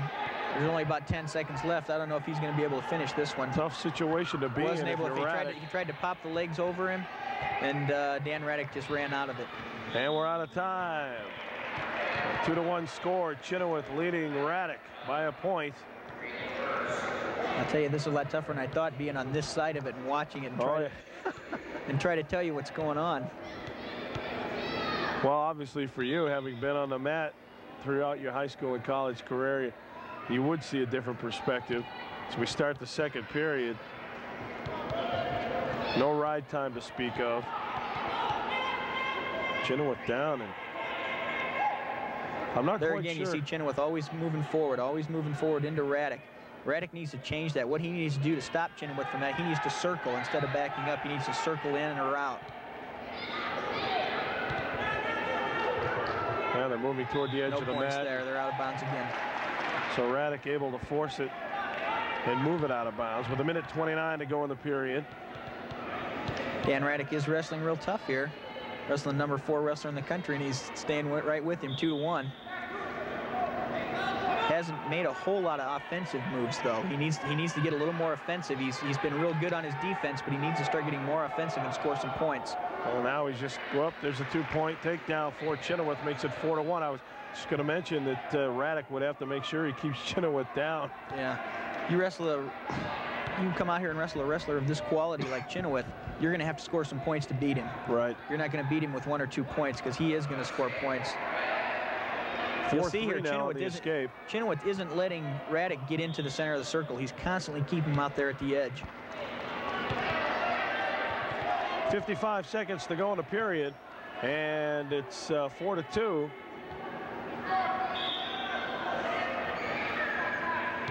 We're at 167 pounds. And see here, Radek still hasn't made any real aggressive moves. He needs to open up a little more and start using his moves rather than trying to counter Chenoweth's. You know, that's what I was going to say a bit ago. I'm not quite sure what Radek's approach is because he hasn't made a move yet.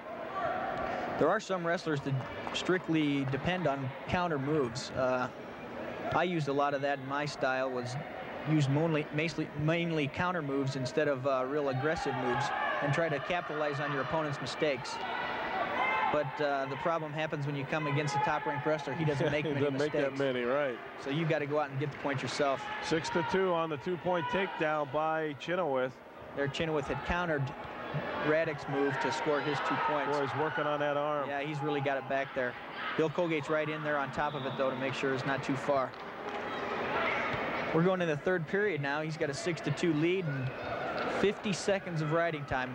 He'll probably ride him out for 10 seconds and let him back up on his feet. He's been real real successful on his feet. I don't see any reason why he wouldn't continue to do it. Although he may also stay down on the mat and work for the pin, because Nebraska does need the points. Well, we're going to have to start again. False start. False start on the top man on Chenoweth. Hey, obviously you like to go as soon as that whistle blows, because what happens is a lot of times wrestlers will try to anticipate that whistle. He let him go without getting that riding time. I was surprised on that. He probably feels he's going to get another takedown as it is. Well, it's 6-3 now. Chenoweth over Radek. Radek's not going to get a shot like that because he's not penetrating. When you take a shot on a wrestler, you need to penetrate past him. Instead of trying to take a target of where he's standing, you got to think he's going to be moving, so you got to try to shoot past him and anticipate where he's going to be.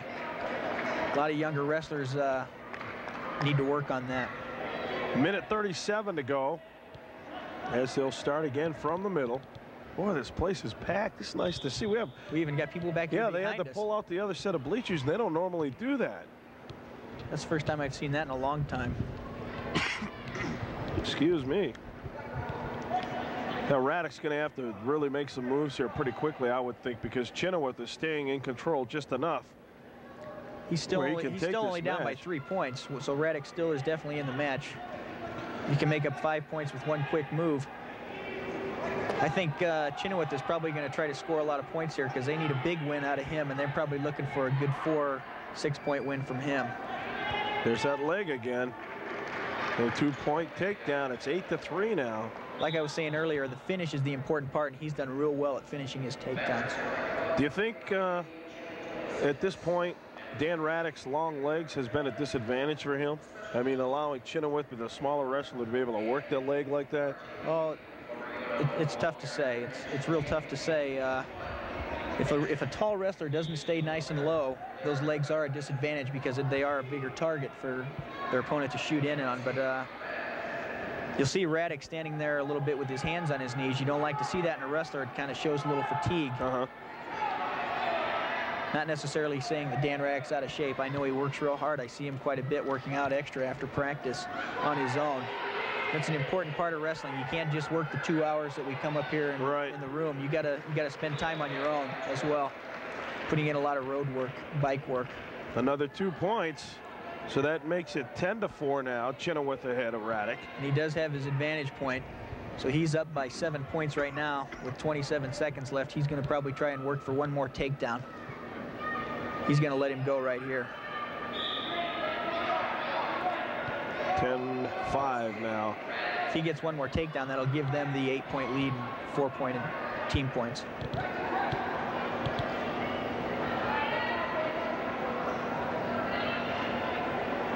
Here you see the score. Chenoweth with that 10-5 lead. Actually, it's 11 when you add on the ride time.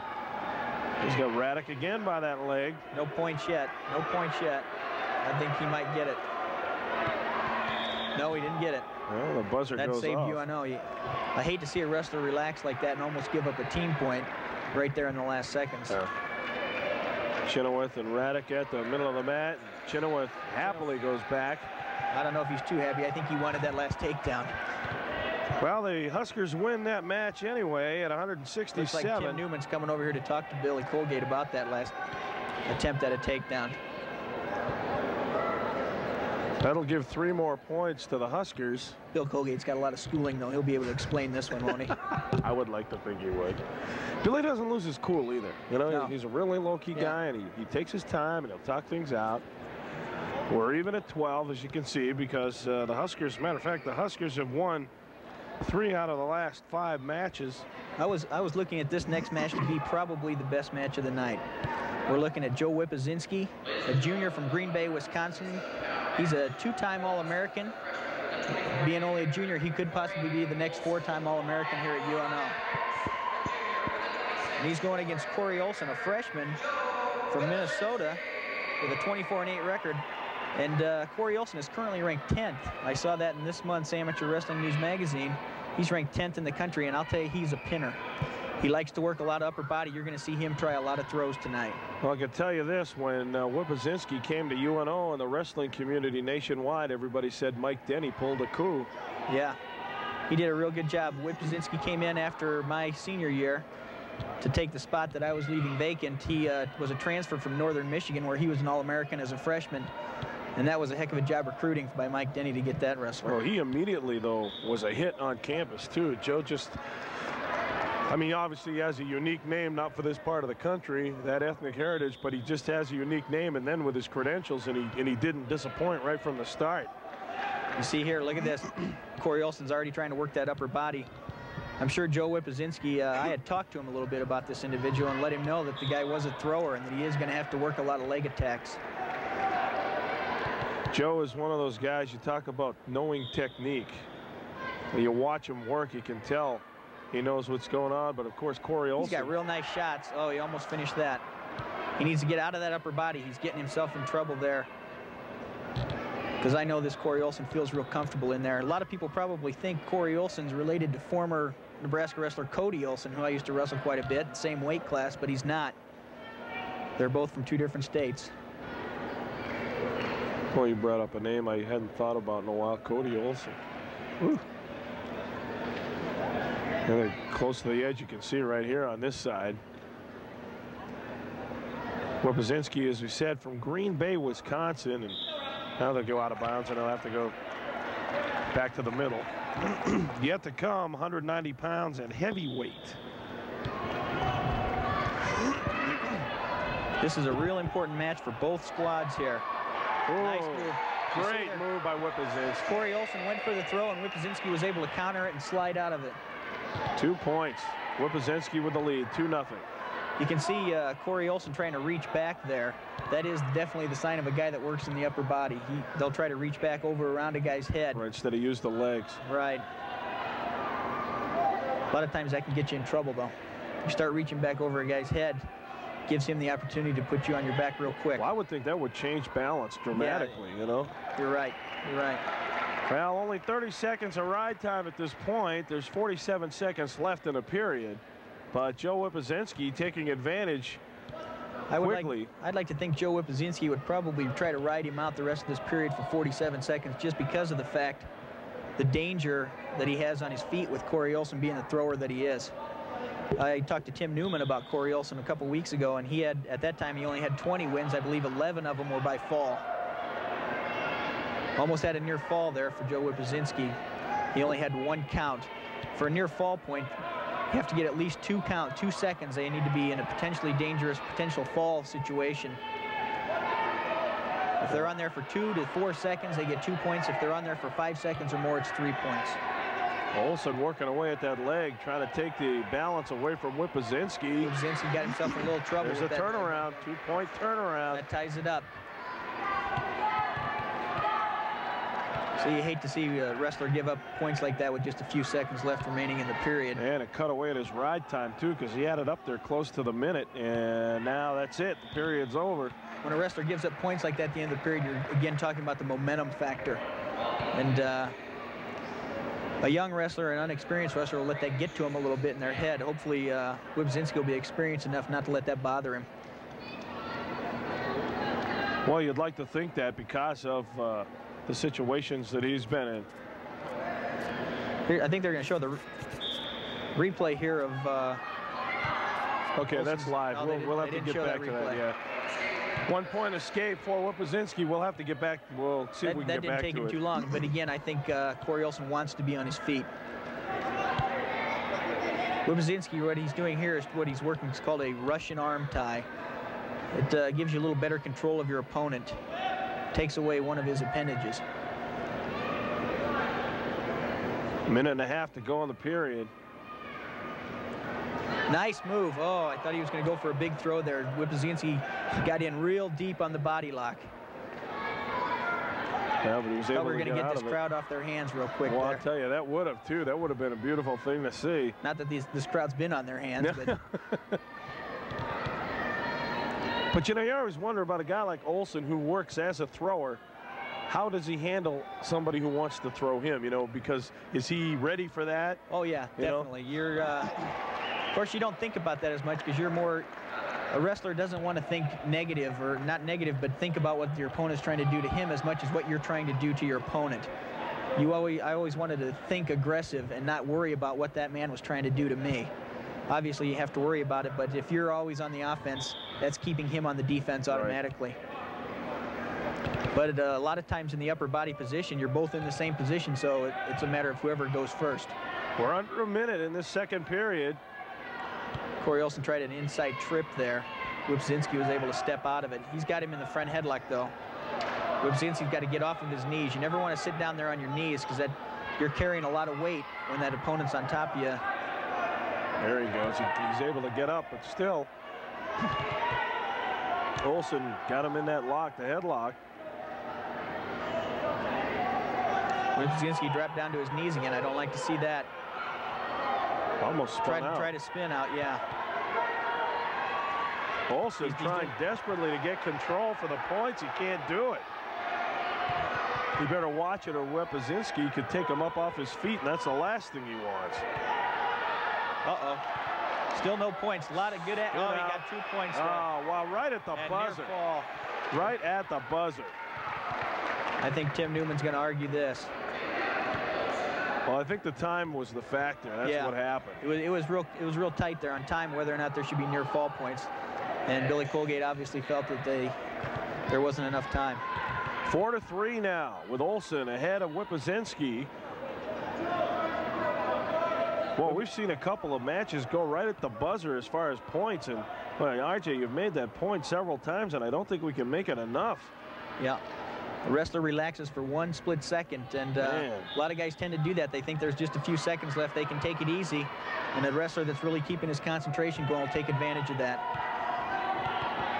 Olson came out of there pretty quick. Looks he got the 1-point escape already. Wipzinski's got to be careful here not to give up a takedown. Yeah, because I think this is one matchup that I don't think UNO expected to lose. I don't think they were definitely expecting a win. I think they're expecting a tough match. Yeah. This is a big match. 5-3. It's turned out to be as well as we expected. Olson has that 2-point lead at 5-3. You can see we're at 177 pounds. Still to come, 190, and then the heavyweights. This match may come down to that heavyweight match. A lot of pressure on the heavyweights.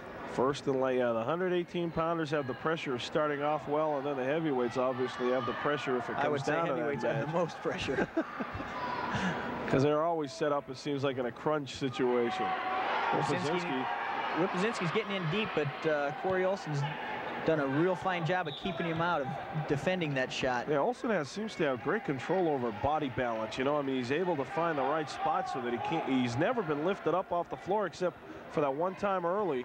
It looks like he's got some real strong legs and hips. Real important in wrestling is to have some strong hips to fight off those takedown shots. We're down to a minute left in the final period. Wipzinski does have 54 seconds of riding time. If he can get a takedown, he can get that riding time point, which would put him ahead 6-5. Both wrestlers again warned for stalling. So Wipzinski has to really come on the offensive now, and while Olson wants to protect his lead. And again, that's a situation we talked about. When you get a lead and it gets late in the match, you tend to get maybe a little complacent. Almost in on the leg again there, and then jumped out of bounds. 32 seconds to go, and Olson with a 2-point lead, 5-3 over UNO's Wipzinski. What I think Wipzinski's going to need to do if he wants to take him down is use a lot of leg shots. Obviously, Corey Olson is well adapted in the upper body. I don't think you're going to take him down by throwing him. You need to go for a basic takedown, basic single leg or double leg takedown. You saw Wipzinski go for the leg just earlier. Whoa! Gave him the takedown. He can't give up any points here. He's got to stay on him for 9 seconds. He's getting back points. He's got the win now. Yeah, because he's got the win. What a move. There it was again. What an exciting match. Look at Mike Denny. You can't. There you see him just at the top of the left-ear picture. He was jumping. Look at that. What a big win. Final seconds again, RJ. I'll tell you what, I don't know if UNL has ever beat University of Nebraska in wrestling.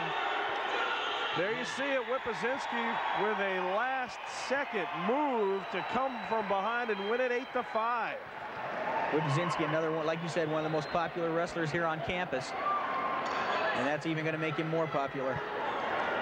Big win. Now, as we get ready for the 190-pound match, I think we're looking at a 15-12 team score. There's the replay. Him getting Joe Epinski getting near fall points right there at the end of the match to win it. Come from behind. Real exciting match. Whew. So the Mavericks now with a 3-point lead in team total, 15-12. This is going to be probably one of the biggest matches of the night. We have Pat Gensler from Wyoming, another junior college transfer. He was as well a junior college All-American, coming in here with a record of 22-7-1 against Chris Nelson, a sophomore from Minnesota with a record of 25-5. Chris Nelson has been a real solid wrestler for University of Nebraska this year. And this was the weight that you competed at near the end of your collegiate career. No, I wrestled 190 early and 177. Was that how it worked? It worked the other way around? Yeah. I knew. I just wanted to see if you remember. I got skinny at the end. Now I'd have to cut a leg off to make either one of them. Yeah. Well, you know, we talked about earlier about how the heavyweights are coming up. Well, they used to be like an open weight class, but a couple of years ago, the NCAA said no more. You can only weigh so much, and after that, they no way. They put the limit on it at 275 pounds, I believe. Chris Taylor never would have been able to wrestle then, would he? No. And for those they cut him in half. Yeah, for those of you who don't know that name or remember him, he was a big kid from Iowa. Iowa State. Iowa State? Yeah. I think he was up around the 400-pound mark. Well, he went on and wrestled in the Olympics. The Munich Olympics in '72, and he got stuck in one of those situations that was unsavory for the United States during that entire Olympics. One thing I know about Pat Gensler is he is a real wild wrestler. Likes to flop around a little bit, so to speak. You never know what kind of position he's going to end up in or who's going to come out on top. Again, we're in a situation where we have a pair of wrestlers that are pretty equal in physical size. The dimensions, maybe the legs a little longer for Gensler, but not by much. Nice move. Look at this. There's another one of those moves I was telling you about. No name for it. I guess you'd call it a Gensler. Yeah.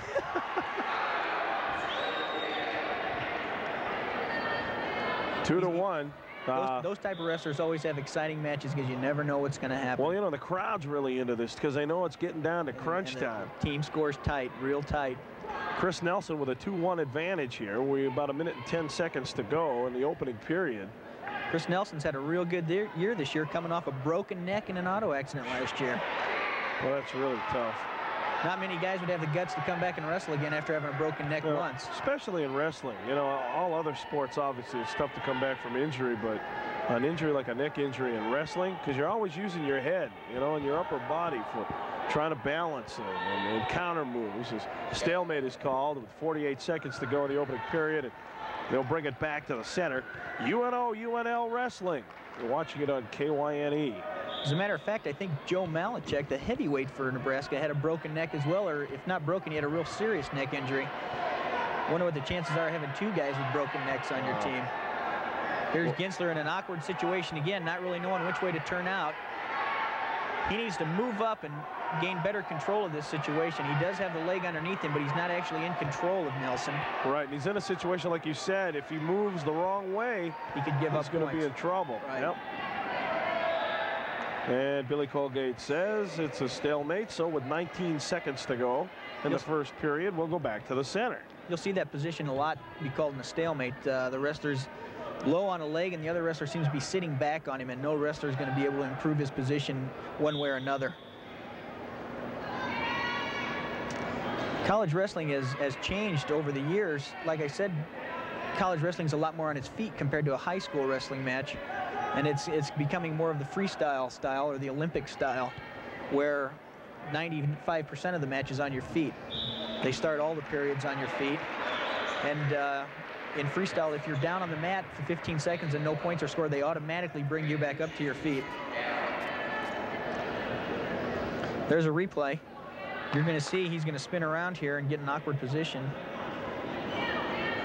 Yeah, that's now tough. Right there. Now he's sitting back on him. He's not going to get out of there. Now we're back in live action. Well, we're start of the second period. Gensler took the bottom position. He likes being on that bottom. He's trying to get loose. Well, you know, he turned. If I'm sitting at Chris Nelson's position, I'd have to feel frustrated at that point, only because it looked as though he had control of Gensler, And Gensler, while he didn't get any points, he was able to force the action, and he forced it out of bounds. And I thought Gensler had him. I really thought he had control. I think probably a little of both wrestlers forcing out of bounds there. Nelson didn't want to give up any points, therefore he was trying to get out of bounds if he could. Looks like Nelson could be a really tough rider here. I haven't seen him yet this year. Just from the looks of it, because I know Pat Gensler is real tough off the bottom. About 1:35 to go in the second period, and Nelson with a 2-1 lead over Gensler of UNO. UNO leads in team total 15-12, and we're at the 190-pound match, and this is the next to last match. The heavyweights are next, so the points are important. UNO needs a real big win here. And it's still anybody's match at this point. Boy, we've seen some great action tonight. This is Gensler might get out there. Flexibility there helped him get out of that move because his arm was back there pretty far. He was able to get out without hurting himself. We're even at 2 now. 2 points apiece for the wrestlers. A minute to go in the second period. There you see it even up. Gensler for UNO, Nelson for UNL at 190 pounds. We're at the field house at UNO.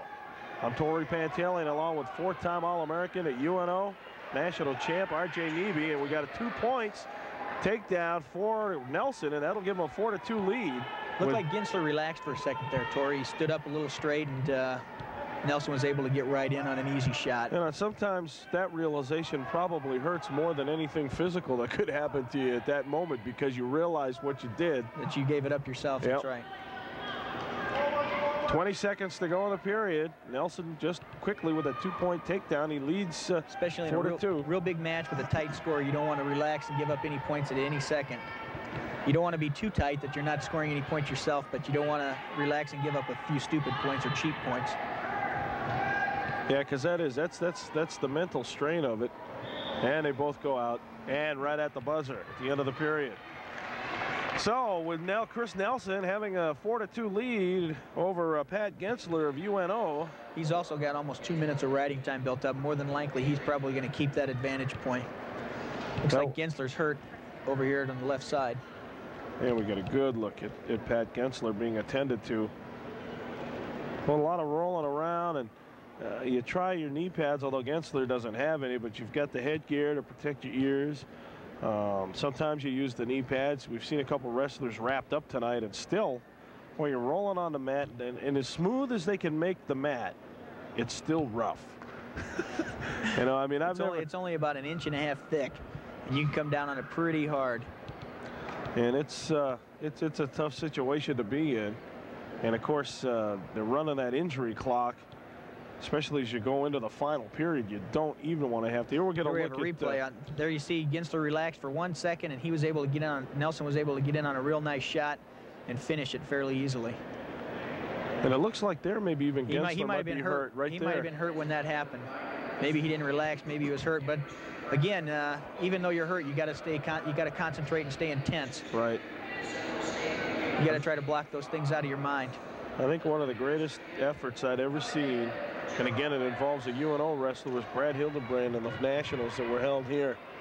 Boy, he wasn't in good shape going into the match anyway. He was hurting, but man, what a fighter. He didn't quit.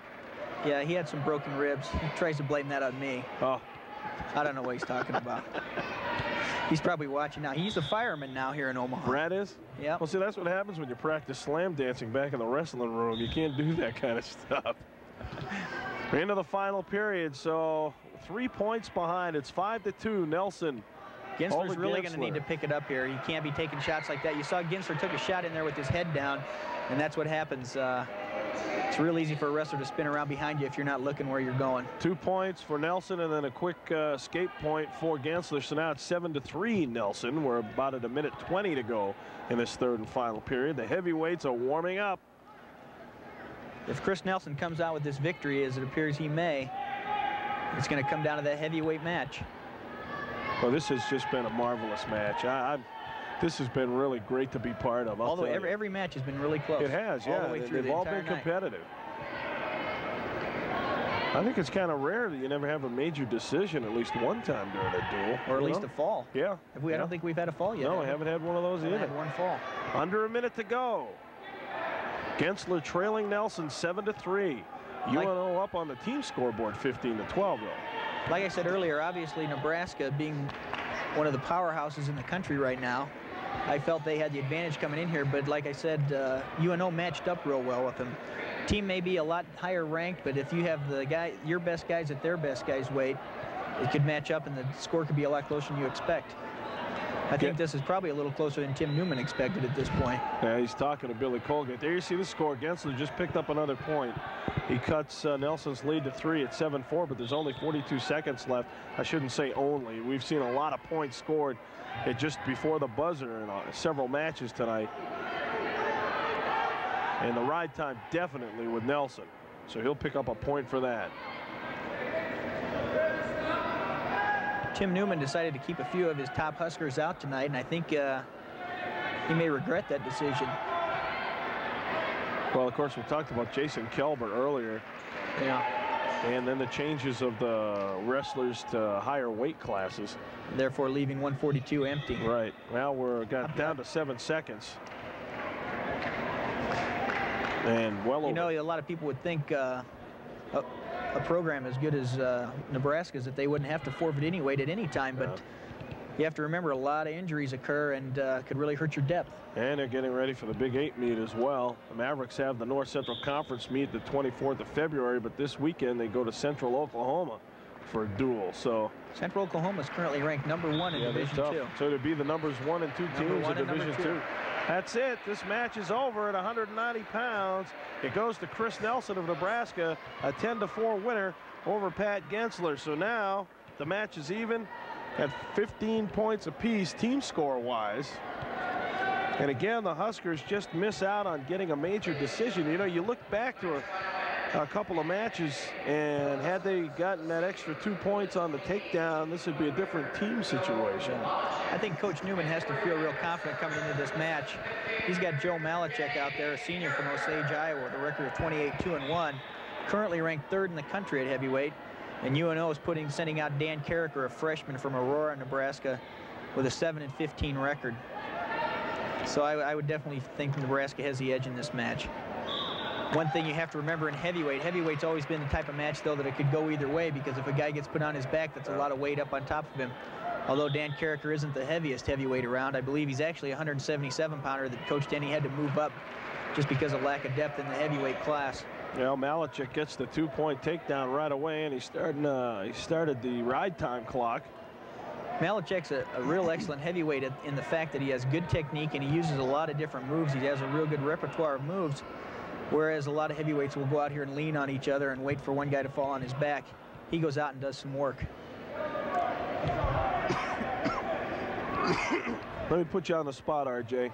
Who's the best heavyweight collegiate wrestler you've ever been associated with? Associated with as far as here? Or just in the sport? Besides you? Yeah, besides me. Intramural, not competitively. Oh, I think you've got to look at a couple people. Obviously, Bruce Baumgartner, who's Olympic champion, and Carlton Hasselrig from the Division II ranks, who went on to become, I believe, a 3-time Division I national champ as well. And that's I spent some time with Carlton Hasselrig out at the Olympic Training Center about 4 years ago. Just when he was starting to come up, I believe he was a freshman at that point, and from that point on, he just exploded into the top ranks. He was incredible. Not only did he have size and speed, he had technique, and I guess if you get it all together, it's a tough combination to beat. Currently, he's playing pro football, I believe. Right, he got drafted. Yeah, isn't he playing for the Steelers? Yes. I think that's a testament to his athletic ability. Another wrestler from Nebraska playing for the Steelers I saw in the playoff game was Brian Blankenship. Yes. Played football down at Nebraska. Wrestled at Omaha Gross High School. Could have been an excellent college wrestler, decided to take the football route. Well, at this point, Malachek has a 6-0 lead now. We're coming down to a minute in this opening period, and Dan Carricker, just a freshman, has run into a buzzsaw. Of course, we all knew about Malachek and his abilities. Opposite ends of the spectrum, Malachek the senior, as RJ said, and Carricker the freshman. Of course, I guess we can't talk about heavyweight wrestlers and being involved at UNO without talking about Mark Rigatuso. Oh, man, he was something. In fact, I got a letter today at my house. He's being inducted into the UNO Hall of Fame. That's right. That's right. He sure is. In a couple of weeks. Matter of fact, that banquet, by the way, will be here at UNO on March 16th, the Hall of Fame banquet. Of course, they told me I still had to pay to get in. Oh, of course. Yeah. They wouldn't even give me free parking here. Nobody gets free parking at UNO. 2 points. Make it 8-0, and now You hit the nail on the head by the way using the word buzzsaw. Malachek is really going to work. 8-0 here. right, and obviously we've got 2 more periods to go as the buzzer goes off, but this situation right now, I mean, not only will it win the duel for the Huskers, but it'll give them a major decision. Coach Denny still has to be happy with his team's overall performance tonight. They've done real well. Well, I think the big thing was the Mark Passer matchup with Dave Drogemuller. Boy, Drogemuller put on a show. It looked like Passer just might be able to come up with a win, and I think that might have been a difference with Drogemuller. Showed why he's where he's at also. As well as the big reversal by Paul Herrera at 150 pounds. Yeah. Right there in the last few seconds to beat Kevin Phelps. We really haven't been disappointed tonight, I don't think. Action stops. You see looks like he might have caught a finger in the mouth or something. Malachek.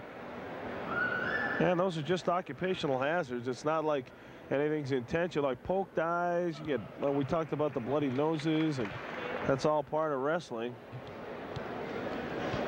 Have you ever been in a situation where wrestlers have butted heads by accident? I mean, but they both constantly happens all the time. Happens probably in just about every match. You're hitting heads together the entire match.